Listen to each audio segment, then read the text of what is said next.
Good morning, ladies and gentlemen. We have a nice big crowd again today.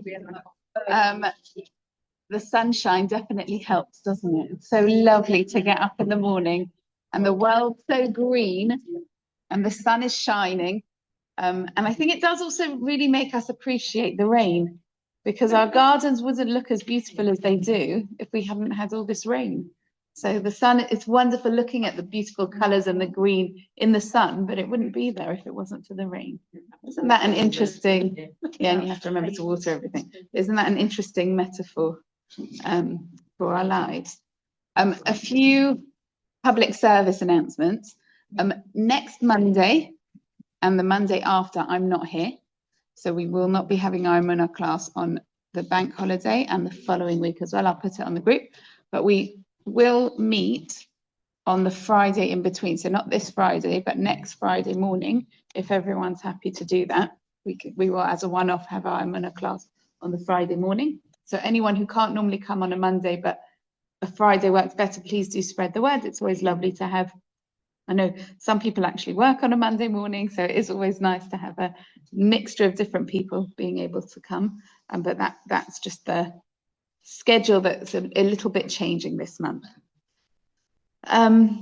Last week we had a great discussion, didn't we?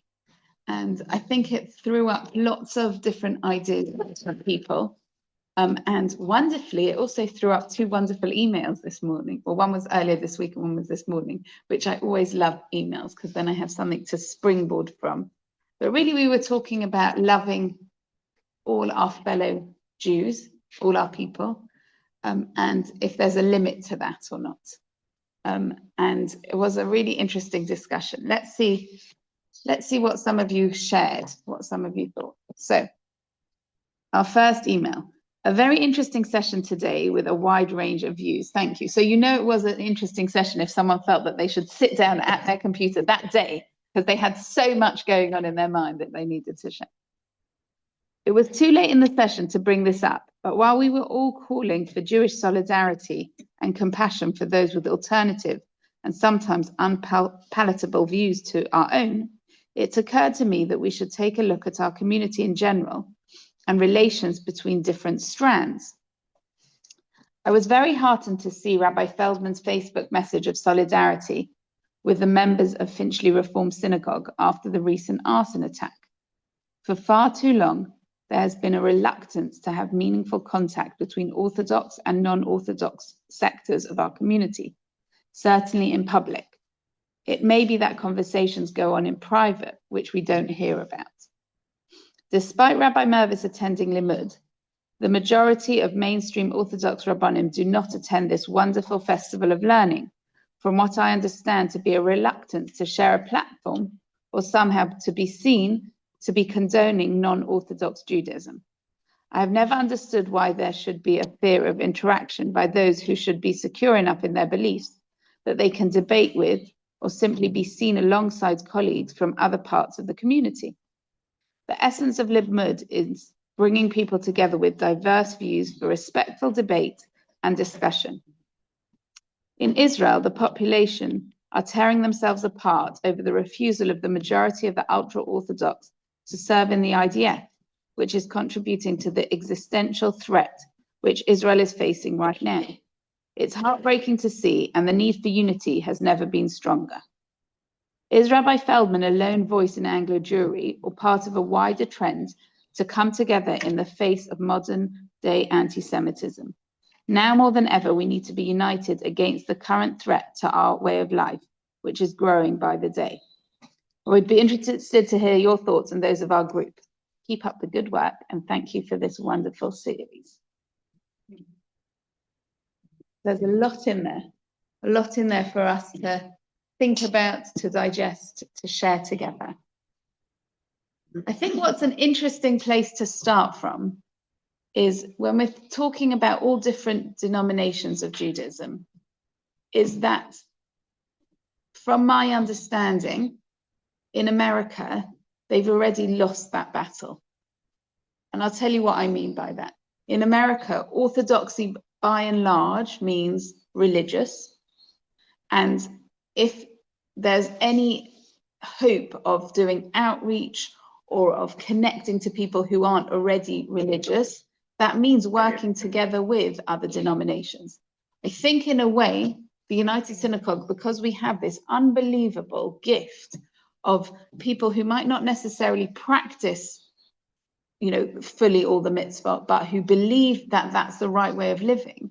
We have this gift of being able to, and in our role, we really see it, this gift of being able to connect with Jews who could just as easily belong to all the other denominations, but mainly for tradition, actually, I think, mainly because that's the way that their families have always been. They feel very strongly connected to Orthodoxy. And I think that's a really wonderful thing. So when I say that, I think that America's probably already lost the battle. I think that they can't stand on this like higher moral ground of trying to keep orthodoxy. They did. They made a choice. I think, I don't know the history well enough, but I think there was a choice in terms of there's staunch, religious orthodoxy. But for the most part, there are some out of town places where you still have something similar to the United Synagogue. But by and large, if you look at the modern Orthodox communities, like in Teaneck is a really good example of that. By and large, you're talking about people who are religious, a spectrum of religious, but you're talking about religious people. You don't quite have this unbelievable mixture of people of all different religious practices that exist within our United Synagogue families. So, and giving a little bit of the history, which again, I'm not an expert on, and I'm not, it sounds like a very political discussion, but I'm not getting into the politics because this isn't that space. My Rav growing up, who was like a grandfather to me, as I've shared with many of you, was Dayan Ehrentreu. Dayan Ehrentreu fought fiercely against Orthodox rabbis going to Limud, as an example. He fought fiercely against keeping Orthodoxy separate from other parts of other denominations, because he felt like we need to be able to, this, I'm putting words in his mouth, but I believe he felt that we need to be able to show the distinction of Orthodoxy. It sounds funny because sometimes when you have to fight for something, it's because you're coming from weakness. I think actually this was coming from strength. The majority of Anglo Jewry belonged to Orthodoxy. There was, if you think about when the Reform movement started in Germany, a lot of Frum families were losing their children to the Haskalah, to Enlightenment, to the Reform. There's a lot of history there. I think that sometimes we can step into a space of nowadays and we can forget that actually a lot of these arguments were based on real Torah principles. In Pirkei Avos, we talk about the idea that a machloket, an argument that is for the sake of heaven, will last. An argument that's not for the sake of heaven won't last. I'll give you an example that's not contentious at all. Maybe a bit contentious. When you had mainstream Orthodoxy, can't remember when, but a long time ago, Hasidism started. To the misnagdim, which misnaged literally means against, the people who were against, who were the regular Jews, suddenly these crazy people were coming along and completely changing what Judaism looked like.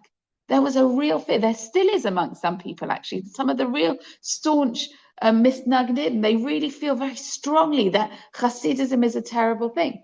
What's interesting now is actually you've got this like neo-Hasidism that's gone into the mainstream yeshiva world, and kind of there's a space for different things. But at the time, people felt that there was such strong feelings about it.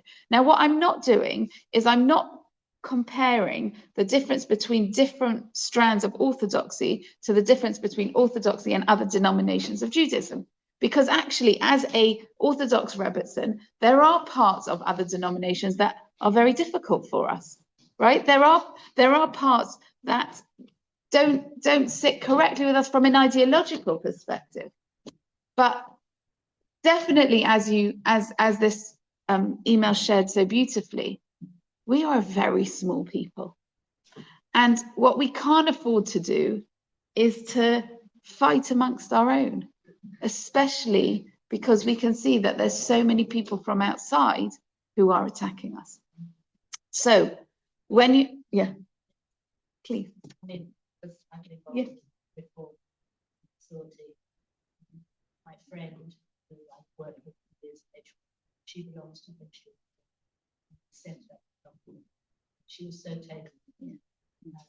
And what everybody said during the Holocaust was the Germans didn't decide what type of Jew. Yeah, 100%. 100%. So 100%, there is when we call for unity and when we call for agreeing with for getting on, there's such an important space of we need to love everyone. There is also a space, I think this is maybe what I'm trying to say, there is also a space for understanding that there are very different ideologies, and saying that there are some people who will be comfortable to go into a space that's all the different denominations. Obviously, Elchanan's very comfortable in that space. You know, that's some of his mentors, some of his closest friends. I think part of the reason that he's so comfortable with that is because he's grown up in a very strong, very, very orthodox, dare I say, Haredi, right? Very clear understanding of who he is, of what he believes. He doesn't feel threatened at all. I think there are people who find it much harder because they might not necessarily understand the differences. They might not necessarily understand. It's like with anything in life. If you're not sure where you begin and someone else ends, or what you actually believe in, it's challenging.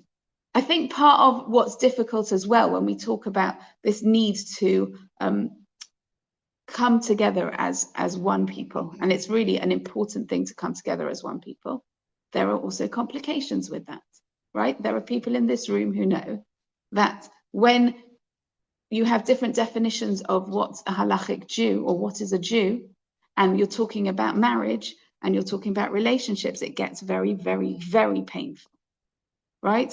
I don't need to tell anyone that. We know this is really challenging. So I think that when you have, nowadays, when you have a very strong sense of who you are, and you have a very strong sense of who the other person is, and you have a very strong sense that we all have a neshama and we are all part of one people, there's a tremendous space to be together. Whether that space is one where we debate ideologies, whether that space is one where we come together and co-present about things, those are more challenging questions. And there'll be some people who, like I mentioned, the Diane Troy, who was the head of the Beth Din, who this chief rabbi is the first time any of the chief rabbis have ever gone to Limud, because it was such a contentious issue. And because Diane Troy felt so strongly as the head of the Beth Din that this could potentially be the ruin of orthodoxy. You have to understand where someone's coming from, right? So when people are just like when you had Hasidism, they were scared that we were going to lose our identity as Jews. So being in a pluralist space, there are those who are going to be comfortable with it. There are those who aren't going to be comfortable with it. Does any of this take away from the fact that we all should love each other and we all need to find a way to get on with each other? And 100% when a place of worship for Jewish people is attacked, like the Finchley Synagogue was, that is something that every single one of us felt, for sure. I think that's really, really important. And, from hearing the chief rabbi speak about it as well, when he spoke about the different attacks on the Jewish community, of course, this is part of the Jewish community. It almost felt like people were surprised that he was making that comment. Like I said to you, some of his closest friends, some of his teachers, some of his mentors are from different denominations of Judaism. You can have really interesting conversations. You can learn really interesting things. But to know what platform is correct for us to be sharing together, that's tricky. And I think the reason that it's tricky, so my understanding in America, why it's become so black and white, is because they're really afraid. They're really afraid of assimilation. They're really afraid of losing people. And I think that's why the orthodoxy became stronger and stronger and stronger, even at the cost of losing others. And I have to tell you, this week, Achon and I have been having that conversation. Because what we see when we look around our community, our wonderful, amazing community that we love so much, is we're struggling with the next generation. We all know that. We're struggling to engage them. On Tuesday night? Wednesday night, was it? On Tuesday night, we went, I've never been before, but we went to Kinloss, to the Yom HaZikaron, Yom HaAtzmaut event there. I haven't been to it before. Elchanan went when we were in Belmont. He always went then, and then we celebrated the following night like we did here. I don't know if anyone here's been. I know some people were there. Yeah. What we found fascinating was actually the Rosh Mazkir at the end, who spoke, a young guy who spoke with so much fire and passion about what they believe in, what they represent, who they are. And it really made me think, do our kids know what they represent, who they are, what they believe in? They're very clearly talking about Torah, Avodah, the connection to Eretz Yisrael, making Aliyah, etc. And to hear someone telling his madrachim about what an impact they can have on the chanichim, and it's an amazing thing to see a youth movement. But you looked around the room, and this is a room full of modern religious teenagers. That's what we're talking about. There's an incredible, I'm not sure their future is here. I think most of them are going to end up in Israel. Their aliyah rates are off the scales, right? But there's an incredible energy from that. And on the way home, we were talking about how do we give our youth that sense when our youth come from a whole range of backgrounds, and it's really challenging. And this isn't our ideology. We aren't the sort of people. We don't feel like, so let's just focus on them. Let's just work with the people who are already looking to be really, Shomer Shabbat, who are already super committed. We've always felt, and this is something we feel, it's to do with different people's strengths and different people's feelings. But for us, our sense was always, let's try and bring everyone along, right, as much as we can. But we were discussing it. When you have people who have this really strong sense, it's an amazing thing. Now, I have to be honest, I haven't been to Limud. I know many of you have. I've spoken to people who've been, and I know that people gain tremendously from being there, from hearing different people's opinions. I think that there's a lot to gain from that. But I also, and I think this is the premise that we're starting on, I also think that it's okay for people who don't want to do that. I think one of the things that's really important when we talk about being accepting, and I'm going to bring it now to, the majority, as it says here, the majority of the ultra-Orthodox who are avoiding the draft.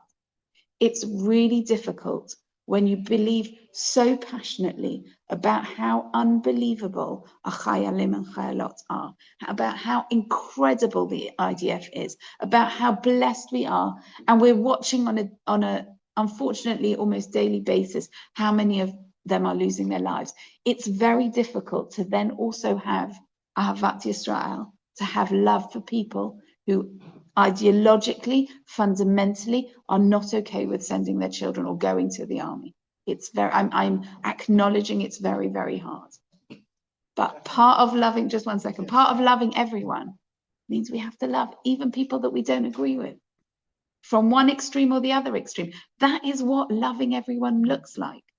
And last time we took real extreme examples, right? We took examples of horrendous people and criminals, and we said we still should love them. So if we bring it in a little bit, of course we should still love people to the right and people to the left, and people who are more religious and people who are less religious, and people of one denomination of people of the other denomination, because we're a tiny people and we're under threat. And the one thing Hashem wants from us is to love everyone, is to love each other. Two short things. One is in America, there are places where there is a building, but it's shared.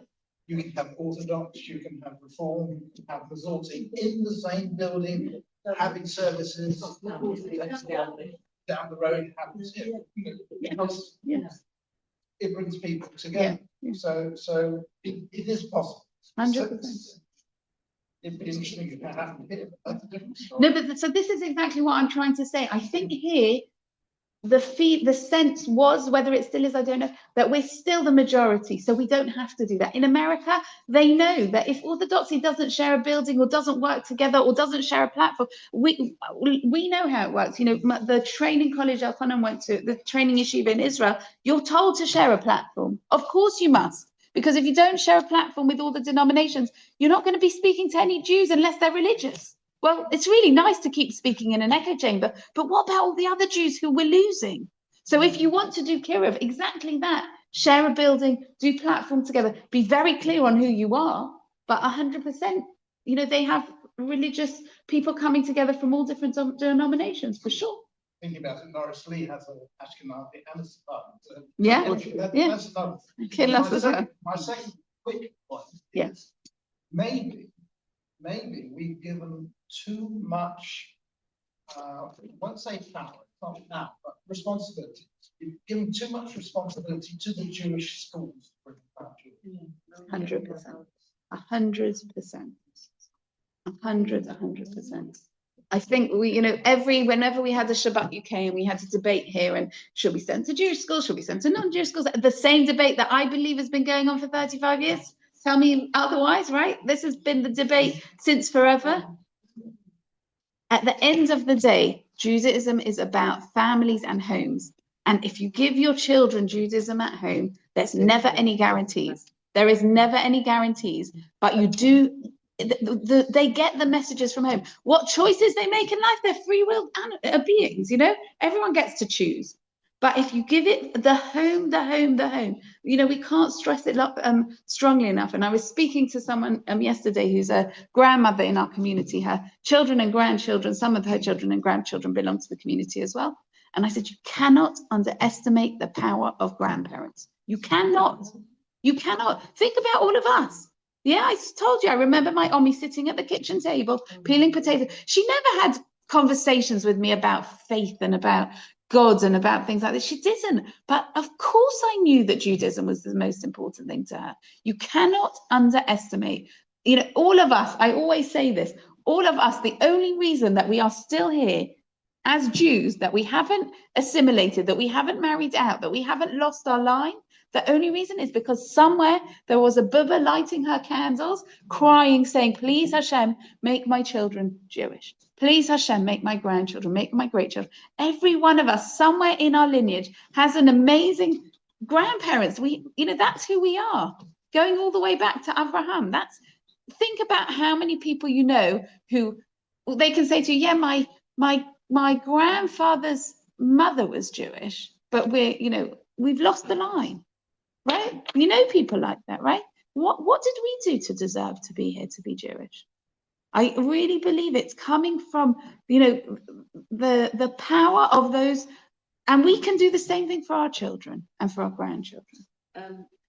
Following on from that, having spent 40 years in several Jewish schools, I have to say that they are doing the worst job possible now.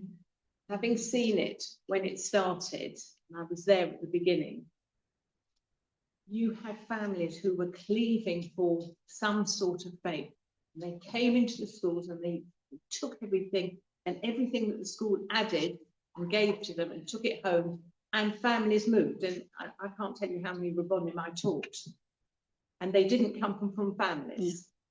But as I've seen it move, and I had a long conversation with Rabbi Andrew Shaw a couple of years ago about this, you now have a generation of parents who think it's part of the curriculum. I send them to a Jewish school, I've done my job. And I've seen it change. And I'm not quite sure how we deal with that. But 100%, it's not from the school. Yeah. I think one of the big problems is the fact that our education system puts so much emphasis on secular curriculum that Jewish curriculum is being diluted. I've got 2 daughters who teach in Jewish schools, and less and less Kodesh is being taught. It's just another subject. And I don't know how we change that. So I don't know how to deal with schools. It's not on my remit. I do know how what I sense, which is our community. And I actually think that whether you are related or not, part of everyone in this room's role is to help those younger families feel loved and connected and inspired. Every one of us can have that role. On a Shabbat morning, you're in Shul and you see someone come in. You've no idea by you saying hello and smiling that they might come back. You've no idea in the Kiddush, if you just ask them, you know, what they do. heaven forfend if you invite them to your home for a Shabbat lunch. Could you imagine what might happen? They might come back next week. How many of you have told me when you first came to the community that someone invited you? It doesn't matter what the age difference are. That's the beauty of Bushy. Right? It doesn't matter. But every one of us, we have to, because there has to be something. You know, we're really talking about now. This sparked on conversations about we need to do something drastic. We do. You know, we can't say in 40 years' time, oh yeah, I remember when. We can't. We all of us, the rabbinic team is tiny, right? We've got a huge community. I don't know what the numbers are now. At one point, there were 400 0 to 18-year-olds. I'm not sure exactly. That's a huge amount of our future. That is the future of the Jewish people, if we make it the future of the Jewish people. Sorry, I'm just missing. I was going to say that I have a feeling that if we had the Cheder, Yes. you know, it used to bring the children together. I used to do in Belmont. I used to do the breakfast for Mr. Boys in the Plaza. I think that's what, you know. It's although they go to Jewish school, I find that, you know, they're typically, my grandchildren are typically rude about a lot of questions that I ask them. And it's because, not because they go to Jewish school, it's because they're not taught about the faith, how wonderful it is, how inclusive it is, and or it can be excluded. Yeah, you talk to different people. With the Jewish school, of course, there's no children mixing with it. And I find, when my children were at school, I didn't send them to Jewish school for that reason. And I feel that it's now with the Jewish school, they don't understand other communities, and I think that is one of the most important things. Yeah. Because when they leave school, they search for that sort of thing. They're searching for the outer world. They're not searching for the Jewish world. Yeah. I mean, the debate of Jewish, non-Jewish schools is one that we could spend so much time. It's such a fascinating debate. Something's changed since October the 7th. I can tell you that a lot of kids who were in non-Jewish schools didn't feel comfortable there and have moved a lot in our local non-Jewish schools. So the debate's not quite the same, but I agree with you. I mean, we were heartbroken when we closed our Cheder. Really, really challenging. There's some amazing things, but I don't want to take away from the power of family, of home, and of community. I really think so. It's too easy for us all to sit here on our soapboxes and say the school should do. I don't work in a school. All I know from when I work one-on-one with, you know, the bat mitzvah girls, that's as much. And I used to teach in a school, in a very religious school, but children nowadays are really difficult. I do not envy the teachers. It's really, really hard because of one of these things, right? It's very hard to stimulate them. It's very hard to teach them. It's just, I don't envy teachers. I think they do such a good job in such a difficult setting. As Kathy said, there's so little time to teach anything. It's really frightening. But we're not going to be talking really about Jewish schools versus non-Jewish schools. Really, the direction we're taking this in is to look at different people who have different lifestyles to us, who've made different choices to us. And the Jewish school versus non-Jewish school is a really good example of that. Because I think everyone who's made the choice they made feels that that's the right choice, or the completely wrong choice if it worked out disastrously, right? Everyone has really strong opinions about it. But the point of where we're coming to is again and again to come back to find how can we love someone, even if we so strongly disagree with their life choices. Sass. We were recommended a few years ago by the music to go to. I can't tell you how incredible that learning experience was. If you take this room as an example and times it 100 times over, that's what you've got. Jewish people, nobody looks at you to say you're Reform or you're Orthodox or you're. Just the fact that Jewish people are going to learn together is the most incredible experience. And you can choose whatever subject you want to go to. And Chief Rabbi Jonathan Sax's kids used to get little and run different courses. You have the choice of going to any program that you want a dozen times a day, because the class is going whatever 45 minutes every hour. And I think that's what is such an incredible experience, that you can pick the program you want to go to, and you can decide whether that's what you want to learn more from or not go to. Nobody looks at the woman wearing a kippah and a tallit and saying, why is she doing it?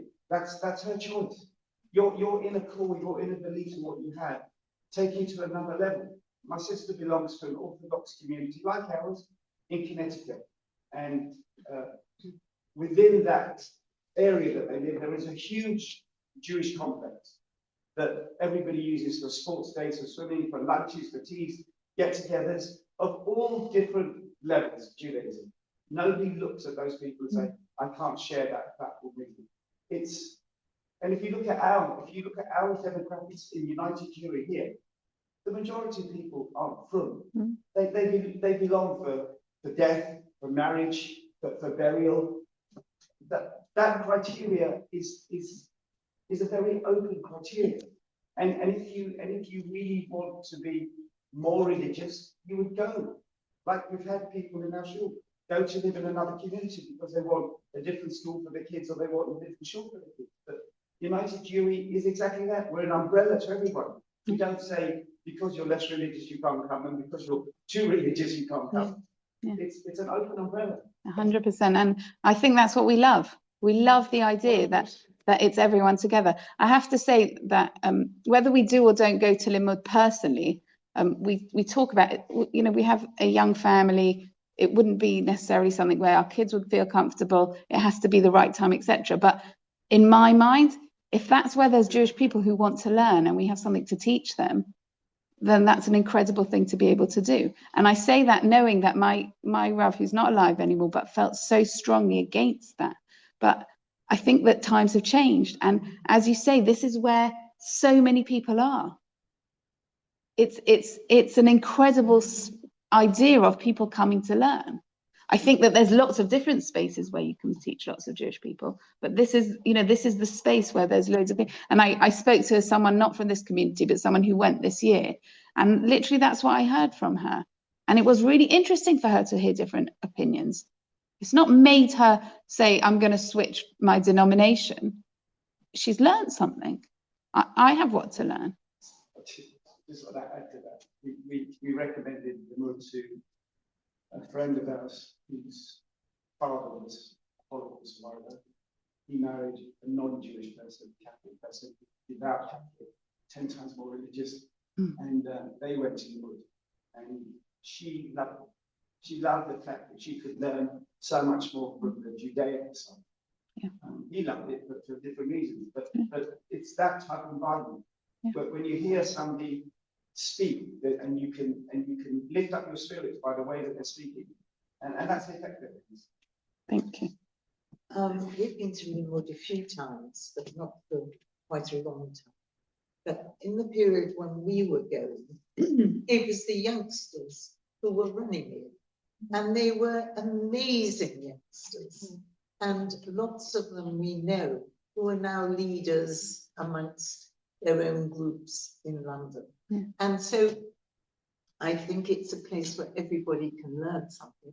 And I do remember feeling puzzled, why couldn't Orthodoxy accept that this was, something for every Jew? But I was so impressed with the youth. I don't know if it's like that now, but in the days when we went, the youth were phenomenal. And there were programs especially for the youngsters at every age. So, yeah. Yeah, I echo exactly what you were saying about the we actually haven't been for a while. Certainly our kids, Ada and our youngest, came with us for many, many years and made lifelong friends. That it's just run by them. An amazing melting pot. But what I wanted to say also was sort of about Jewish schools. One of the things that I feel very strongly about is the Jewish schools that basically killed off the youth movements. apart from the B'nai Akiva going to the right, Yeah. where they have nothing, where Shabbat is Shabbat for them and they go to B'nai Akiva, that's what they do. Going to the left, they go to an Israel tour. So my daughter's on the board of SFY and they've got 16 tours going this year. It's It's just phenomenal. one thing. There's nothing in between. Yeah. And the youth movements are the places where our communal leaders cut their teeth. Yeah. Where are our leaders going to come from? Yeah. I remember once having an interesting conversation at King David High School in Manchester. I used to work with them for my job at UJA. And they had lots of societies, sixth form societies. And I said to him, we run these societies. He said, the teachers, of course. They were missing such a trick. Where is the leadership training coming from? You know, all my kids grew up through SFY. They were all running meetings. I had my house invaded by hundreds of kids. It was a nightmare on a Sunday evening. But that's where they got their training from, where they cut their teeth. And I think it's a real tragedy that the movements are basically, they're just going to Israel. Israel was fantastic. It's amazing. So I think for me, one of the big challenges, as much as, you know, I've spoken about the importance that we need to respect, and I'm very aware that there's people in this room who came from other denominations, still feel very connected, their children are part of, like, I'm very aware of that. But for me, who I am and what I believe, one of the things I find really challenging is that many of our youth belong to RSY. Now, that's difficult for me because that means that they are going to be growing up and joining probably and being part of and believing ideologically in the reform movement. I'm Orthodox. I want our Orthodox kids to remain Orthodox. That's really difficult for me. That's not the same as saying that I have so much love and respect and warmth. But I don't want our kids becoming Reform. I know that's not maybe a comfortable thing to say. And I even wonder in terms of, you know, you gave the example of FZY 16 tours. Tribe doesn't have any this year. There's no Tribe Israel tour. Tribe camps are unbelievable, sold out. There's no Tribe Israel tour. So either the From kids are going B'nai Akiva, but most of our youth, because we know most of our youth don't fit that, and I'm talking about United Synagogue youth, not necessarily Bushy, but most of our youth are going on FZY. FZY is pluralistic, which means, and I can hear that people think this is a wonderful thing. I'm just telling you what I feel personally, which means that you can choose which denomination you want. I mean, I've said, Ryan, they stipulate you have to keep Shabbat publicly. What you do in your room is up to you. Yeah. So in terms of an Orthodox child, what I think, and maybe I'm wrong, maybe I'm naive, maybe it doesn't happen like this, but whether, I know there's a difference between an Orthodox child going on FZY, because yes, as you say, Shabbat is kept, etc., or Orthodox child going on RSY, but whatever, or going on Limud. Part of maybe that old-fashioned fear is to keep them in the shtetl. Don't expose them to other things because they might choose differently. But sitting in a room with people whose children have chosen differently, I know that it's hard because we want to make sure that orthodoxy stays alive. And if we want to say that orthodoxy is going to stay alive from people, then you're losing the United Synagogue. So I think that our generation, like, you know, this room here, like, we're okay. Yeah, no one's moving anywhere as far as we know, right? And I'm not saying that, you know, we're going to sit shiver because someone moved, you know, God forbid. But I care very much about authentic Orthodox Judaism because I think it's amazing. I think we have the biggest gift from God. Hashem gave us the Torah in its authentic, incredible way, without bashing anything that anyone else believes. I just wish we had a way to make people want to continue doing that. I was brought up in a home that was Shomer Shabbat for a while. And then something kind of started to slip from my parents' point of view. And I was sent to summer camp run by the London Board of Jewish Religious Education. I've never even knew such a thing existed. It's before my time. And it was and I loved it. I loved the camp because the camp was incredibly good fun. It was run by a fantastic team of Madrechim, and run by an amazing guy called Tony Brown. And he made such an incredible space for young people that weren't all necessarily that observant, to experience observant Shabbat, and as part of the whole bundle of a really wonderful fortnight in your summer holidays. I mean, it had two-week sessions with a weekend up in between, and I loved it so much that I started going for a month. It was just great. And I think that's the kind of thing we need to do. We need to make life around Judaism so much fun that the Judaism within it becomes fun too, really enjoyable, really fantastic. The other thing I'd like to say is that I completely understand your position, but I went to Limud for the first time in 2019 without my kids because they were already grown up, they'd already made their choices, and I really wished I'd taken them to Limud during their childhood, because they went to Jewish primary schools, and as neurodivergent children, they were rejected. And that, I think, has informed their trajectory through life. And if they'd gone to Limud, they should have been accepted, because Limud is a fantastic place for neurodivergent people. And that's another bit of inclusivity that I think the United Synagogue is finally starting to catch up on, but it's way, way behind the curve. And I think Bishi is doing a fantastic job of it. Just too late for my kids. But you have to ask yourself, why is the leap going in one direction? And I think it's because, people are moving, young people are moving away in the direction that many of us are not happy with. And we would rather see it coming the other way. People coming towards orthodoxy rather than away from orthodoxy. And if that's what's happening, then orthodoxy has to ask itself, what are we doing wrong? We have to leave the door open, because there will be some people who want to move the other way. And if we don't leave the doors open for them and show them that there are open arms for them, they're not going to come towards it. 100%. So I just 100%, Nicole, thank you. First of all, I'm running late because I wanted to do this first, but there is a neurodiversity conference today where I'm heading off. The United Synagogue is putting on the first of its kind. So 100%, I think that we're doing some really important work.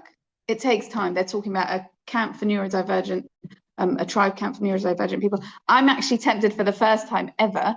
I think I said to Hanan yesterday that maybe I would go on tribe camp, because I think that you need to have role models and people, even though I'm a bit scared of teenagers, but as we all should be. Yeah, my teenagers are scary. If you met my teenagers when they're in a bad mood. I just think 100%, I think, I've heard people talk about study group in a similar way. There's some amazing, I want to bring it back around though to the choice that we have. Most of us aren't in the position where we're deciding where to send someone to a camp or running a camp or being involved. But I don't want people to push the responsibility onto anyone else other than yourself. So every person in this room can do something that can help keep young people connected. Every one of us has a responsibility. It's too easy to say it's the schools, it's the cheders, it's the camps. That's why I want to keep bringing it back. Whether it's your family members, whether it's members of the community, there is an incredible power. I have another letter which I want to read to you, and I know that this kind of conversation can go on for a long time. And again, just to say that I wasn't saying whether I would or wouldn't go to Limud. The only reason we have or haven't has been practical kind of reasons. I think it probably is a space that we will go into, whether it's now, whether it's eventually, I don't know, because that's where the Jewish people are. And those are the people that we want to reach out to, including the people in this room who go. Right? And I'm not saying that everyone in this room should go, and I'm not saying that everyone in this room shouldn't go. Everyone needs to make their informed decisions about what feels comfortable for you. But the Jewish people are there. Just like the Jewish people come here. You know, we've all been thinking about Kenton Shul. I remember as a child, they used to speak about the rabbi in Kenton Shul used to go to the park on Yom Kippur, because that's where the kids were. So every one of us, you see them waiting at the bus stop, smile. Be nice, even if they're being obnoxious and rude, and just reach out. They're our future. And they will one day get out of the teenage phase and grow up and hopefully. Choosing our old age home. Yeah, they are. Okay, loving your neighbor, fellow Jew. I've got an email for you, and then I've got two beautiful stories. Hi, Jacqueline. We spoke last week about loving fellow Jews, no matter what they might have done. Several of us found this a difficult concept and certainly difficult to put into practice. We mentioned people such as Zach Polanski, Peter Mendelssohn, Jeffrey Epstein, and Miriam Margolis. How can we possibly love these individuals when we find their actions so abhorrent? The way each of these people behave is a Chilul Hashem indeed. I wonder if anyone else would be helped by the article I read on Shabbat in the Daf HaShavua by Rabbi Michael Leitner. In it, he explains the differing viewpoints of Rashi, Rambam, and Rabbi Ibn Ezra, who all commented on Vayikra 19, verse 18, do not take revenge nor bear a grudge against anyone among our people, but love your neighbor as yourself. Rashi says that this is a great principle of the Torah and gives no further explanation.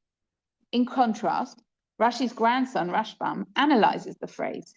He explains that the reason the phrase your neighbor is used is to show that if he is your neighbor and good, then love him. If he is wicked, then this command does not apply. So if he is good like you, then love him. If not, you are under no obligation to do so. Another view is given by Rabbi Ibn Ezra, to wish good things to happen to the other person as you would wish for yourself.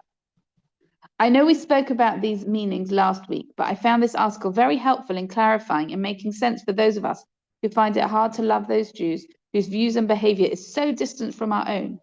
Yes, we can try to find a spark of goodness in them. They are, for example, probably kind to their families, let's hope. Maybe they give money to charity or put food in the supermarket, food bins. But it is truly hard to love these people in the way Rashi suggests. Just as an aside, having recently watched the University Challenge final, I was mortified when it was time to present the winners with the trophy. And who presented it? Miriam Margolis. I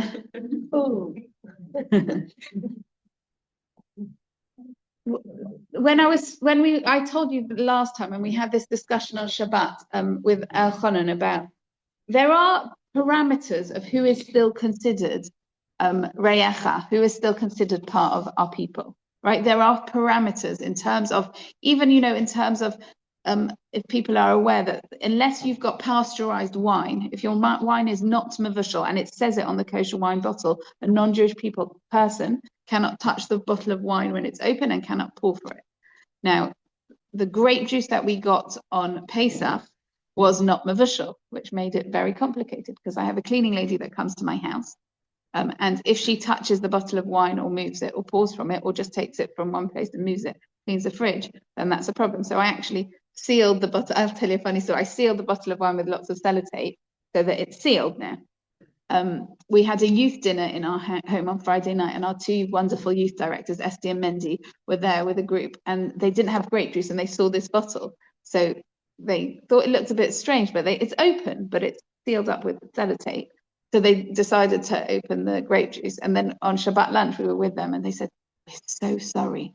Was this like something that you've been given by like a holy rabbi?" Or I said, no. I said, it's just not mevushal.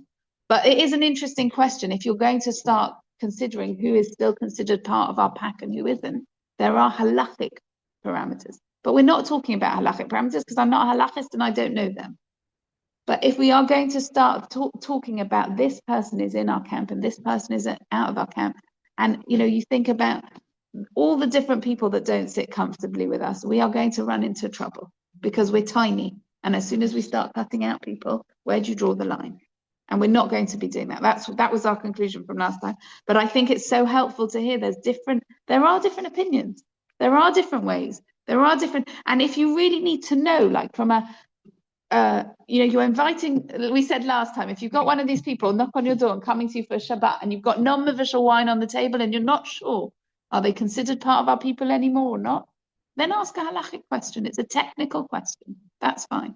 But from a way we feel and what we do, let's not go down that road. I want to share with you two beautiful stories.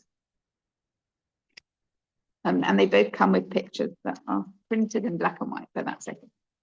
So the first one is from Shlomo Katz, Rabbi Shlomo Katz, who is a beautiful soul singer. If you fancy listening to some uplifting, soulful kind of music, he's one of these very special. His brother Eitan Katz as well.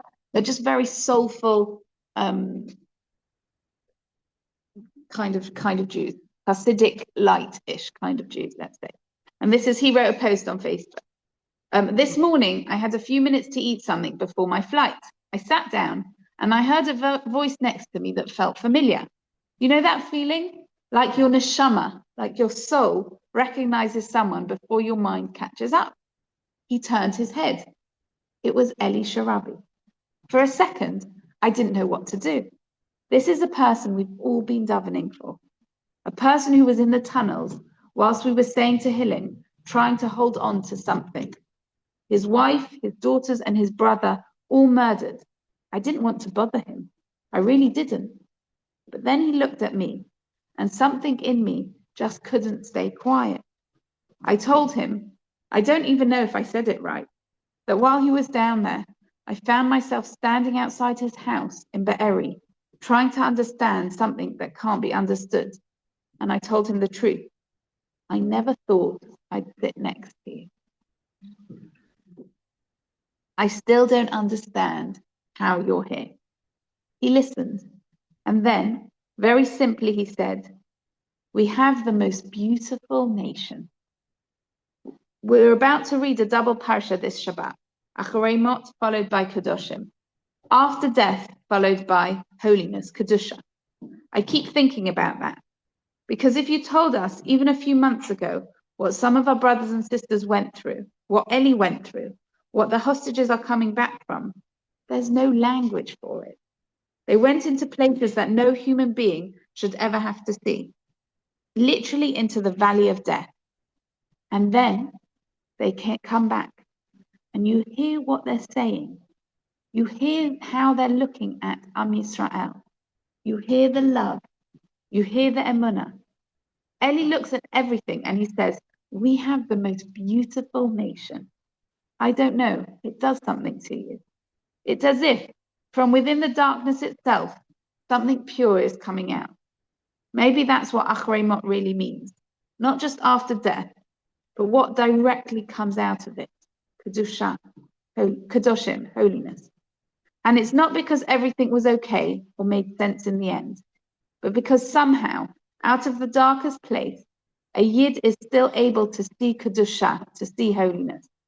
And when you hear that, you realize this isn't just his story, it's ours. That's a picture of Shlomo Katz with Eli Sharabi. Okay. And this was another short, very quick story that I wanted to share. Another story that captures the incredible beauty of our nation. At the beginning of the war, a man named Chaim ran a small falafel shop in the north. He made a decision. Any soldier in uniform would be fed, no charge. It didn't matter how many came or how often. He simply kept giving. Day after day, soldiers passed through on their way to and from the front line. What started as an act of kindness slowly became a heavy financial burden. The costs piled up, the business slipped further into debt, and eventually it was on the verge of closing its doors. Yet he kept true to what he decided and wouldn't charge a shekel. Then everything shifted. A reserve unit that had once eaten there before entering Gaza heard what was happening. One Friday morning, they came back, but this time with a different purpose. They arrived with their families, friends, and others from the community, filling the small stand and buying everything available. Within a short time, there was nothing left to sell. But the most meaningful moment came afterwards. When Chaim went to check the tip jar, he found an envelope inside. It was filled with tens of thousands of shekels, along with a handwritten note that read, "You took care of us when we needed it most. Now it's our turn to take care of you, with love." He sat down, totally overwhelmed, and began to cry. I'm going to come back to it again. I love having debates about our ideology, about what we believe, about the future, about what we can do, and we feel, we're coming to up to 10 years of being here. There's going to be something massive we're going to do next, right? We've got to take Bushy to some incredible space. There's so much we can talk about. There's so much we can debate. There's so many wonderful conversations we can have. But I want to come back to Mi Ka'amcha Yisrael. Who is like our unbelievable, incredible nation, the Jewish people? We're amazing. And it doesn't matter what you wear. It doesn't matter where you pray. It doesn't matter what you eat. We are part of an incredible people. That's who we are. We can love everyone. And of course, like I said, I feel so strongly about my ideology, and I have the biggest gift, and I want to share it with people. I want to share it with every Jew, whoever he is. If you're in Bushy, it's easier. It's easier, it's better for me, right? It's easier to get to you. I have your name, I have your phone number, I have your email address. But every one of us, what an incredible nation we're part of. How lucky are we? And that's something that can carry us into the sunshine and into the week. We're very, very blessed.